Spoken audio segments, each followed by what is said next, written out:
It all started on a sunny Saturday afternoon. I was polishing my Harley Davidson Road Glide in my driveway, the chrome gleaming so bright it could blind someone. This bike wasn't just a machine to me. It was my pride and joy, a custom build worth more than some people's houses. That's when I first noticed them. The new family moving into the two-story brick house across the street. A woman in her late 40s, blonde bob haircut, clipboard in hand, barking orders like she was leading a military operation. Even before I knew her name, I could tell she was a Karen. Two younger guys, one in his late teens, the other maybe 12, were unloading boxes from a U-Haul. The older one had a slouched posture, a backwards baseball cap, and that careless smirk that screamed trouble. She spotted me. "Oh, you must be the motorcycle guy," she said, walking right over without so much as a hello. "Yeah," I replied cautiously. "You know, this is a family neighborhood.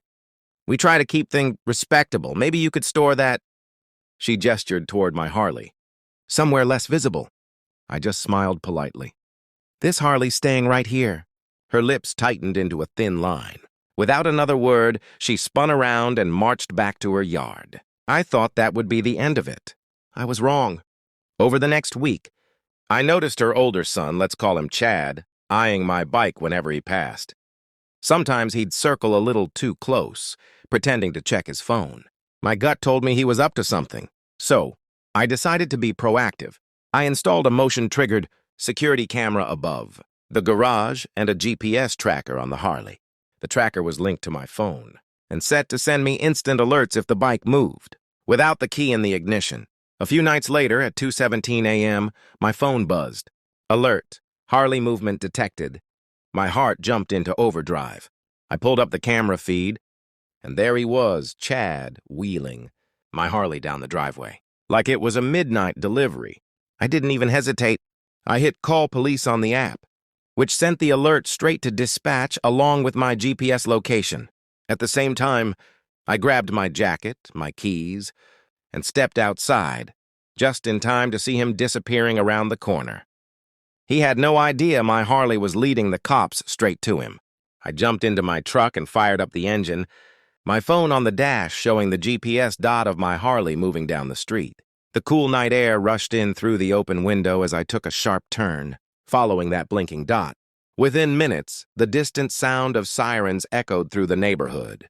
My tracker app showed the bike heading toward the main road. Chad wasn't even riding it. He was pushing it like a fool. Probably didn't know how to start it. I spotted flashing red and blue lights up ahead. A patrol cruiser slowed as it approached him, the spotlight cutting across his startled face. "Put the bike down!" the officer barked over the loudspeaker. Chad froze, his hands gripping the handlebars like he'd been caught with stolen gold, which, in my book, he had. I pulled over and got out, walking quickly toward the scene. Karen's son turned to see me, his eyes wide with panic. It's not what it looks like," he stammered. "Oh, it looks exactly like theft," I shot back. Karen herself came running from somewhere down the street, her robe flapping in the wind. She was already yelling before she reached us. "This is harassment. That's my son. He was just borrowing it." The officer gave her a look that could melt steel. "Ma'am, step back. We got an active theft report tied to a GPS alert."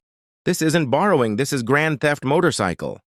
Karen planted herself between Chad and the cruiser, arms crossed. "You people don't understand. My HOA has rules about unsightly vehicles and—" "That's not an HOA issue," I interrupted. "That's a criminal issue." The officer didn't waste time. He cuffed Chad on the spot, ignoring Karen's shrill protests. She tried to film the arrest on her phone, narrating about overreach and my poor baby, but the cop was unmoved. Another unit arrived, and they carefully loaded my Harley onto a police trailer to transport it back to my place for fingerprinting. I insisted on riding in the back of one of the cruisers to make sure the bike came home in one piece. When we pulled back into my driveway, the younger officer handed me a clipboard. "We'll need you to come down tomorrow to make a statement." He's looking at a felony charge. Karen stood across the street, arms shaking with rage.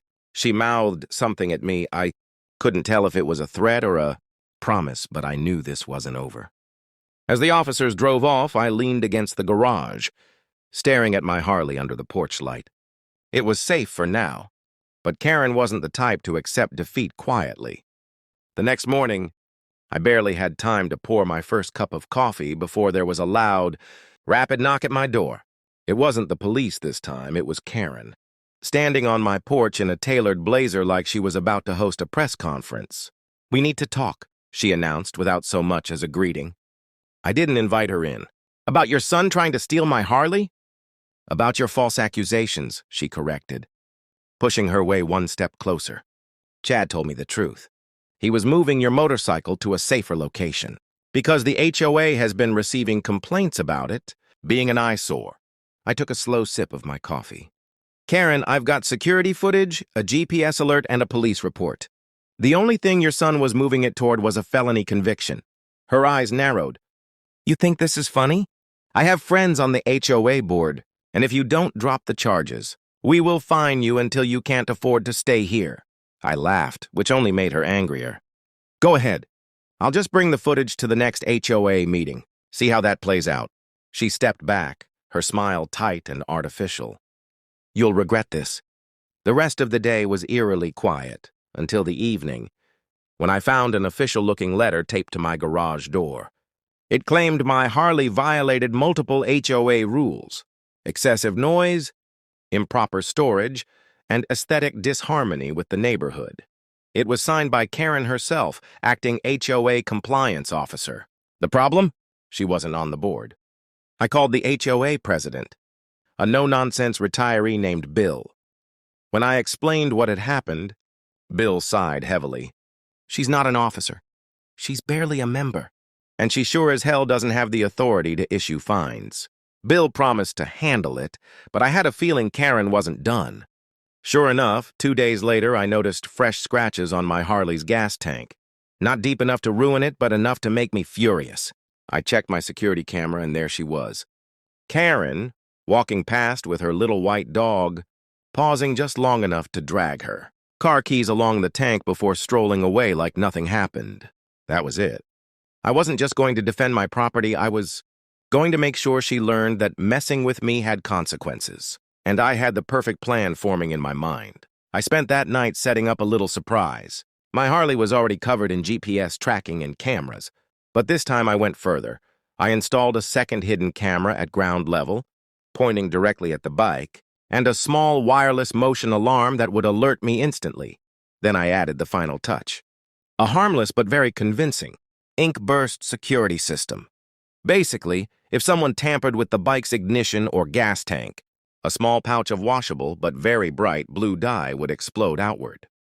It wouldn't hurt anyone, but it would stain clothes and skin for a couple of days. The trap was set. 2 nights later, at exactly 1:46 a.m., my phone buzzed, motion detected Harley area. I slipped on my jacket, grabbed my phone, and pulled up the live feed. There she was. Karen herself, creeping up in a hoodie, looking around like she was in a spy movie. She reached into her pocket and pulled out the same key ring I'd seen scratch my bike days before. She leaned in, trying to pry open the gas cap, and pfft, the dye pack went off like a paint grenade. She screamed, stumbling backward, now covered head to toe in neon blue splatter. I stepped outside, phone camera rolling. "Well, look who it is. HOA's newest art project. Turn that off!" she shrieked, clawing at her stained hoodie. "This is assault!" "This is called evidence," I replied, keeping the camera steady. "And I'm sending it straight to the police." It only took 5 minutes for a patrol car to arrive, probably the same officers from the theft attempt. When they saw Karen, their expressions went from surprise to stifled laughter. The officer took my statement, then turned to her. "Ma'am, you're under arrest for vandalism, trespassing, and violation of an active investigation." She protested the entire time, insisting it was all HOA business and that she was protecting the neighborhood. But when they cuffed her, she finally went quiet, though her face was still bright blue. The next day, the neighborhood was buzzing.